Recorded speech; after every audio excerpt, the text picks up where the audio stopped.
I felt the need to distance myself from this notion and make certain she believed that the very idea was beyond ludicrous to me as well. I thought, I need to make certain that she knows that I know that he isn't interested. I was starting to confuse myself. Before I realized that I was speaking, the verbal diarrhea spilled forth.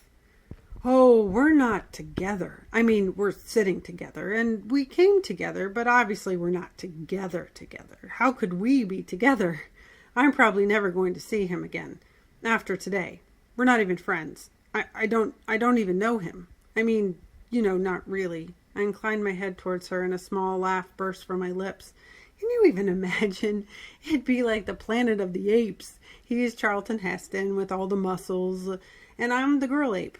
They could never be together because it'd be like a Neanderthal with a human, cross-species breeding, and that's just not right. Although Neanderthals are closely related to humans and are in fact part of the same species, if you want to be precise, they're a subspecies, or an alternate species of human. I glanced at him and gave him a closed-mouthed smile.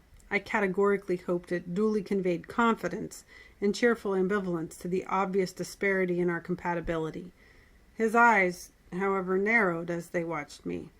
I wondered if he found my analogy to be imperfect. Maybe he didn't like Charlton Heston because of his NRA involvement. Conversely, Quinn did seem like the sort to like guns. I cleared my throat and continued. And why would Charlton Heston want to be with the ape? No one would, even though she has this huge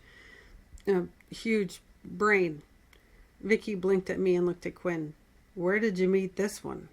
Before Quinn could speak, I felt compelled to answer, hoping to make up for my gaffe. I met him last week, and before that I saw him a few times at my building where he works as a security guard. I used to work as an accountant there before I was downsized.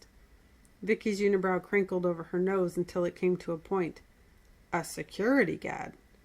I gulped and gave her a tight smile as I reached for my coffee, wanting to change the subject. I love coffee. Brazil is now the world leader in the production of green coffee, but in East Africa and Yemen, coffee was used in native religious ceremonies that competed with the Christian church. Because of this, the Ethiopian church banned secular consumption of coffee for many years. I brought the mug to my lips and sipped the bitter black brew, mostly to keep myself from talking.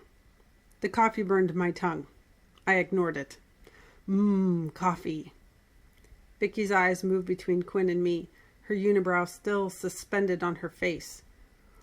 Right, she finally said, drawing out the word. I heard Quinn clear his throat, and then he placed our order. She'll have eggs over easy, bacon, sausage, hash browns, and toast with extra butter. I'll have the usual. As he ordered, he pulled my menu away and handed it to Vicky along with his, and I noticed his voice sounded different, distant. Vicky gave us both a small, quizzical smile, and then she left. I sipped more of my black coffee and glanced again at Quinn. He wasn't looking at me. His mouth was a precise straight line, and his temple ticked as he flexed his jaw. I couldn't read his sculpted features. I had a hunch that I'd embarrassed him or said something inappropriate. This was not a new feeling for me. Regretting my words, but this time I felt remorse on his behalf. I set the cup down and sighed. I'm sorry. I tried pulling my fingers through my hair, but again abandoned the effort when I encountered unruly knots. I have a bad habit of saying what I'm thinking, and he held his hand up and shook his head. No need to apologize. He gave me a tight smile that didn't reach anywhere near his eyes. You were just being honest. It's not the first time I've been called a Neanderthal. You're not a Neanderthal, I frowned at him. For one thing, you're far too tall. And I was comparing myself to a Neanderthal due to my physical features. You know, the size of my head. So you're saying your head is larger than mine? He asked. Yes. No. What I mean is, they have big awkward heads, or are believed to have had big awkward heads that were too large for their body. And then there's also the hair. Hair? He asked. Yes, hair. It's hypothesized that red hair, I gestured to my crazy town curls, comes from Neanderthals interbreeding with the earliest humans. So, Neanderthals and humans did breed? He asked. Yes, female humans and male Neanderthals may have bred successfully, which, if you think about it, isn't as far-fetched because big-headed men and small or normal-headed women still breed quite often today. But currently, scientists think that male humans who mated with female Neanderthals created sterile offspring.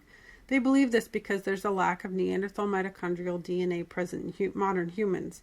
So, as you can see, and if you reflect on it, awkward-headed females mating with beautifully normal-headed males is a bad idea. Hi everyone, it's Penny Reid, and I wanted to talk to you about Chapter 6, the scene where Janie and Quinn go to Giovanni's pancake house, the diner, and they talk, and Janie admits to the fact that she believes that she is a Neanderthal and that Quinn is a beautifully normal-headed male human. And if any of you had the suspicion that that's where the title of the book came from, then you are absolutely correct. When I published the book, I didn't actually have a title for it, and I thought back to the scene, and it really felt like the overarching theme of the book, that Janie has this disbelief throughout most of the book that Quinn, who is, for all intents and purposes, the external manifestation of manliness and normal-headed, beautiful maleness. She has this disbelief that he would be at all interested in her when she's awkward and different and just strange. So not maybe necessarily that it's all physically based, but that she is as awkward as a Neanderthal walking around amongst humans. She found this quite unbelievable for the majority of the book. So that's why I decided to choose that as a title, that Neanderthal seeks human.